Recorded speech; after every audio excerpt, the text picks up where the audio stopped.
I'm Gita Lovegood, and today I'm going to be talking about how I feel community days like this past community day could be improved. So first I'm going to talk about my day, talk about other days that I've heard about, and then I'm going to go into my idea on how to fix all of this.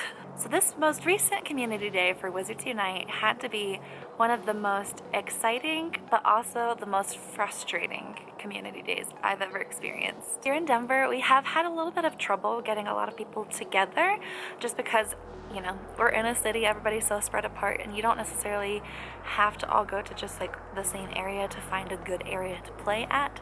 So it's harder to get everybody to want to get together, which it's not a big deal if we don't get a bunch of people together, because ultimately you just need a group of 5. Realistically, you just need a group of 5 people for community day, but it is a lot of fun to get larger groups of people together because then you can kind of split things up and make sure that everybody has a good day.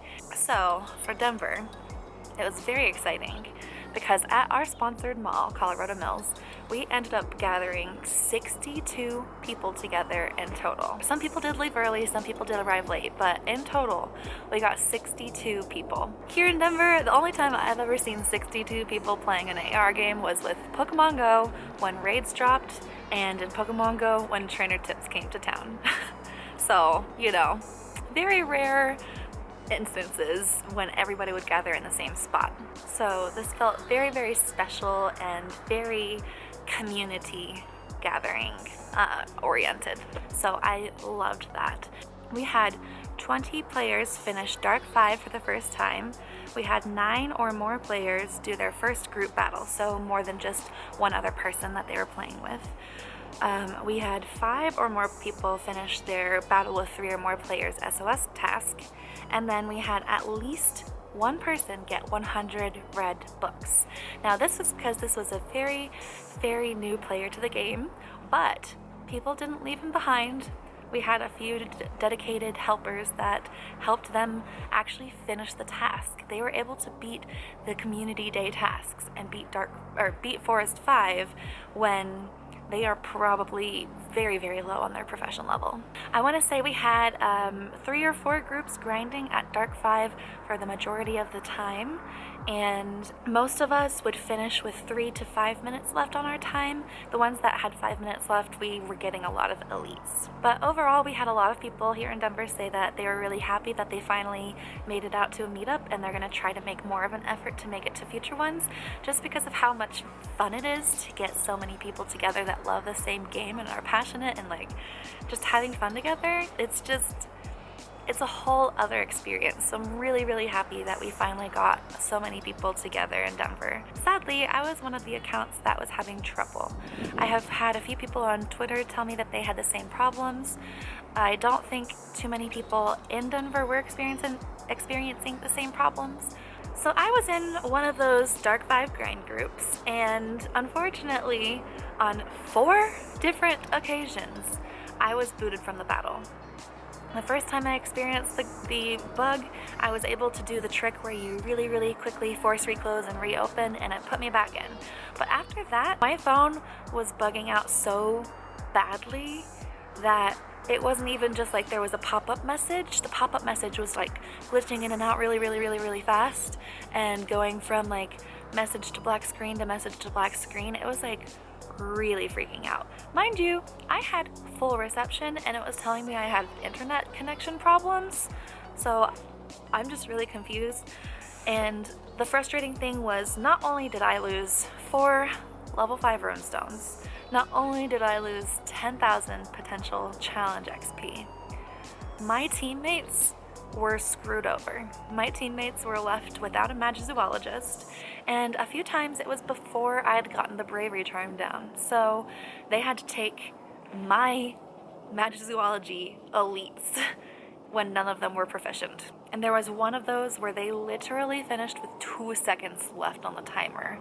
It was that close a call.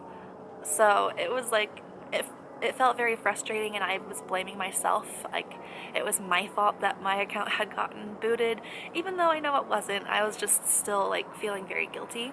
So that was frustrating. And then I've seen a lot of people say that because of timing issues or not getting to play with people, they didn't get to finish the community day tasks. So I've been trying to sit here and think and like figure out what is a possible solution. How can Niantic and WB please both casual players or people that maybe don't have time to do every community day, as well as those hardcore players that take the game very seriously and really want a challenge every time?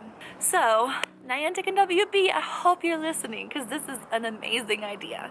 Alright, so whenever we get certain tasks in the game, we should have the option to choose, I would like the easier tasks, or I would like a challenge. Now, I have seen people say, oh, it should be based on wizarding level. Now, really quick, I want to point out, wizarding level has nothing to do with how well you can beat a fortress. You can reach max wizarding level. You can reach level 60, but still be like level 5 in your profession, just because of what you prioritize. You could catch, or you could save things all day long and really just do your dailies in the fortress and barely move up in your profession level. Or you could be really low level and mainly focus on fortress battles and be like me, where you're almost maxed out, but not as high on the actual wizarding level. Wizarding level has nothing to do with it. If anything, it should be based on profession level. But I still don't want this to happen either. The reason I think that we should each have a choice is because every player is different and everybody's lives are different. Sometimes we might be too busy. I've seen a few people that were like, oh, I was really, really busy. I just barely squeezed in all the tasks, but that's all I could do. Or there's some people that might be low level, but meeting up with other people like we had at our group, and they might want a challenge because they've got the people to help them through the challenge. So my idea is have two options. The easier tasks could give almost as good rewards, so say like 5 red books, and then the people that are challenged could get 7 red books. So not too big a difference, not to where people are like frustrated, but everybody has the choice of what kind of day they want. You don't get stuck getting the harder tasks just because you are higher level, and you don't get stuck with the lower tasks just because you're lower level. You get the option. Or if you're super busy and you're like, oh my gosh, I've got a super busy week, it's holiday season, I don't have time to do all these brilliant tasks, I can choose the easier tasks. Or, oh my gosh, it's the middle of summer, I'm so bored. You can choose the harder tasks and give yourself a challenge. It really makes the most sense to have the choice, and then people can choose what they want. Yes, this is still not a solution for those that might be working during the 3-hour period of time for community day.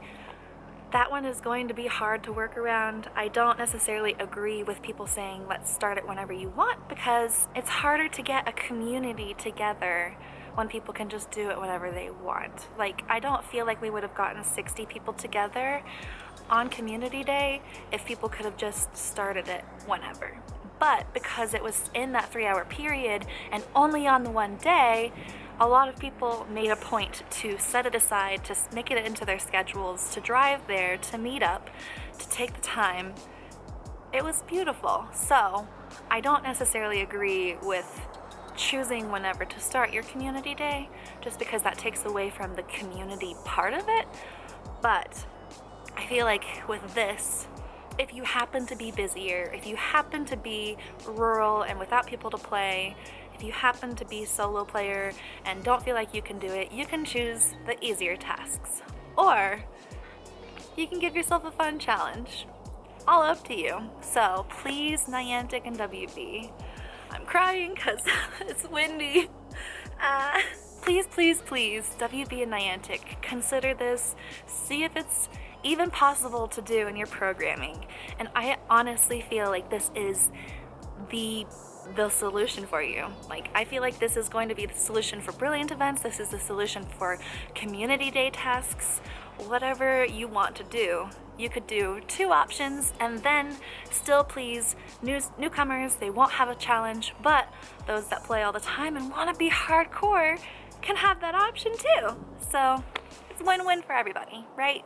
Well, almost everybody. Okay, let me know in the comments down below, do you like my idea? What would you change? What would be your suggestions if you have anything else? How did your community day go? Like, all the things. I just want to chat. And yeah, I guess if you liked my idea, make sure to share it so that hopefully the right people will see it and potentially implement it into the game. Alright, that's all for now. Thank you so much for watching. Until next time, you guys know what to do. Make sure to use your magic wisely and keep an eye out for Dementors. Nox.